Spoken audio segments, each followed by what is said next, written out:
Ele caminhou com os discípulos como um peregrino, talvez como um andarilho, desconhecido. No Evangelho do Juízo Final aprendemos: tudo que fizerdes ao menor dos meus irmãos, é a mim que o fazeis. Tudo.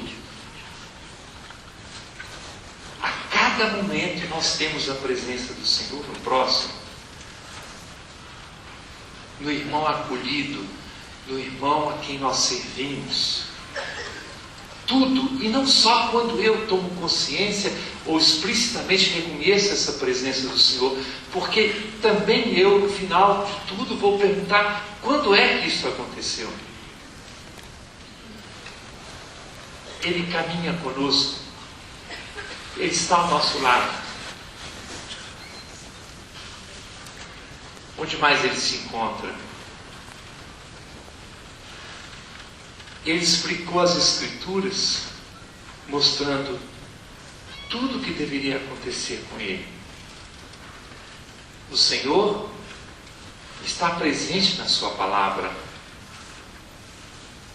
É presença. O que a igreja insiste conosco agora, da Lectio Divina, a leitura orante da palavra de Deus, todos os documentos recentes da igreja insistem nessa leitura orante da palavra de Deus, porque é o Senhor que está presente na palavra. Não lemos a Bíblia como alguém lê um romance, ou quem sabe, quando alguém diz assim: li a Bíblia da primeira à última página. Ótimo, mas a aproximação da palavra deve ser diferente.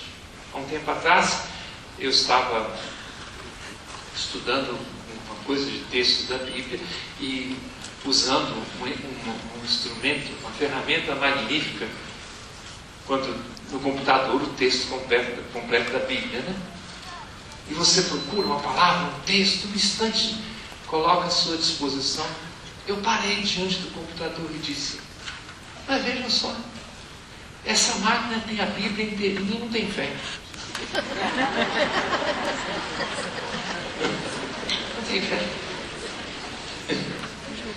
Se eu tiver a Bíblia toda na memória, mas a fé é uma outra experiência. Ele está presente, vivo aqui na sua palavra. Onde mais está o Senhor? Onde dois ou mais estiverem reunidos no meu nome, eu estou no meio deles. Está presente. Penso, por exemplo, as pessoas casadas. O que se pode construir dessa presença na família? Duas ou mais pessoas reunidas em nome de Jesus. E não é só quando as pessoas estão em oração.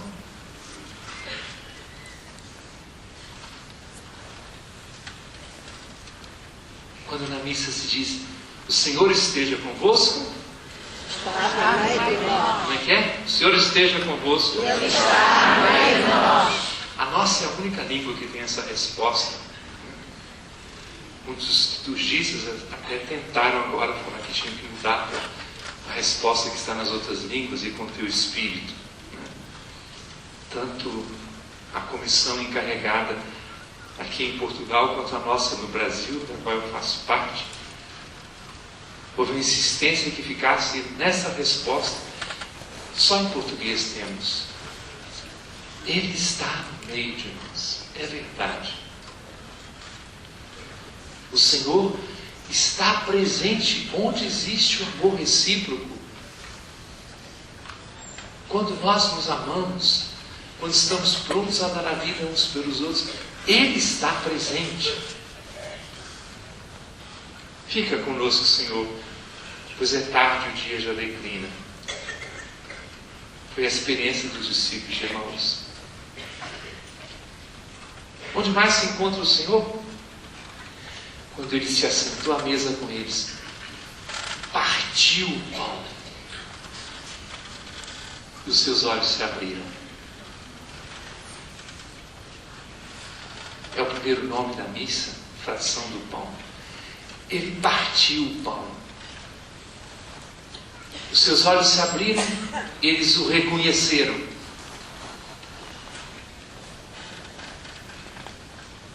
O Papa Paulo VI explicava assim: a presença de Jesus na Eucaristia não diminui as outras presenças do Senhor. As outras presenças são verdadeiras.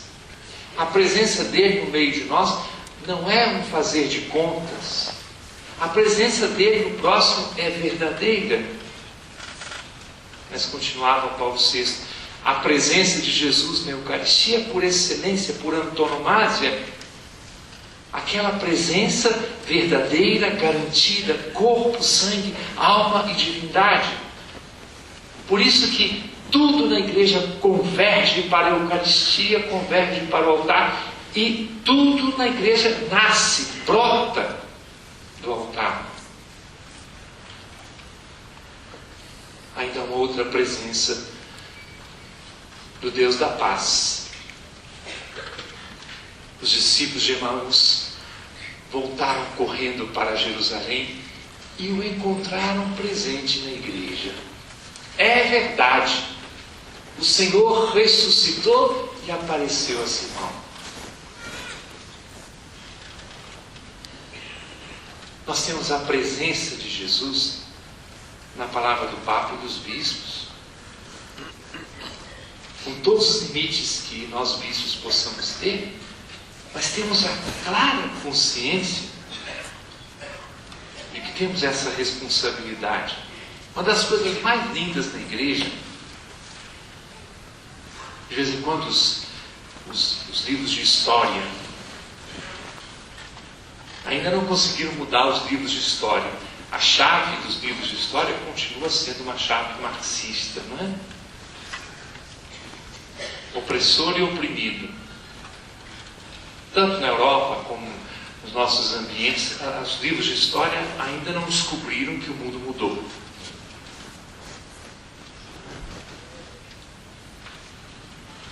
E aí as pessoas sempre ficam pensando,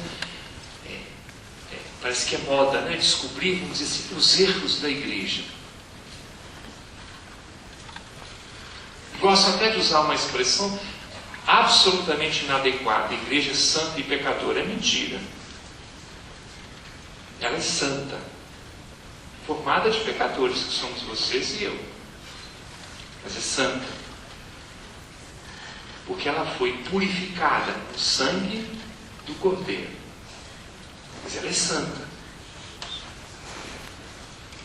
E é por isso que subsiste, como eu lembrava agora mesmo, porque não é uma instituição humana.